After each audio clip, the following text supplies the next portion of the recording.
नहीं आता था तो कोई गिरने नहीं देता था, और अब चलना सीख लिया तो हर कोई गिराने में लगा है। सोचो कितनी कहानी होगी उसके पास, जो शख्स अब किसी से कुछ नहीं कहता। रातों को नींद ना आना, टारगेट की टेंशन होना और बेवजह हर रोज बेचैन होना।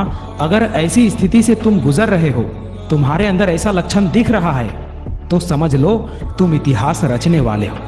क्योंकि जो अपने कदमों की काबिलियत पर विश्वास रखते हैं वही अक्सर मंजिल पर पहुंचते हैं।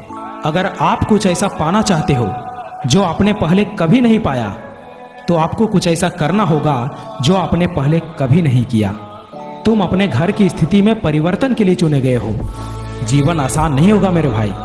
तुम्हारी मेहनत में इतना दम तो होना चाहिए कि एक सफलता की कहानी तुम्हारी सारी असफलताओं को समाप्त कर संघर्षों पर पूर्ण विराम लगा दे।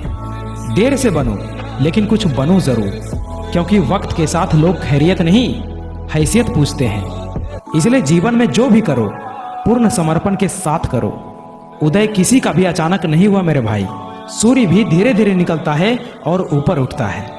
याद रखना, उम्र से पहले ही समझदार बन जाते हैं वो लोग जिनके हिस्से बचपन से ही दुख और जिम्मेदारी आती है। अरे अपने वही है जो संघर्षों के समय भी तुम्हारे साथ हो, क्योंकि सफलता के बाद तो पराये भी अपने हो जाते हैं। आज मेरी परिस्थिति देखकर तुम मेरे खिलाफ जितनी बातें बना सकते हो बना लो, पर याद रखना, जिस दिन ये समय मेरा साथी बन गया ना, तो तुम्हें खुद पर शर्म आएगी कि मैंने किस आदमी के बारे में क्या बोला था। आज मेरा संघर्ष चल रहा है और तुम्हारी मेरे खिलाफ बातें। जिस दिन ये मेरा संघर्ष सफलता का रूप लेगा, उस दिन तुम्हें समझ में आएगा कि मैंने किसके बारे में क्या बोला था।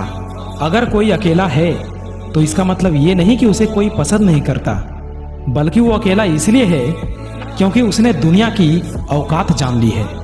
जब लोग पूछते हैं कि आप काम क्या करते हैं, तो वास्तव में वो हिसाब लगाते हैं कि आपको कितनी इज्जत देनी चाहिए। यही इस दुनिया की सोच है और इसे आपको मानना पड़ेगा। समय अपनी रफ्तार में है दोस्त, अगर तुम रुके तो बहुत पीछे रह जाओगे। इसलिए धीरे ही सही लेकिन चलते रहो। जिस मेहनत से आज तू भाग रहा है वही कल तुझे सफलता दिलाएगी। झोंक दे खुद को इस आग में, यही आग तुझे हीरा बनाएंगी।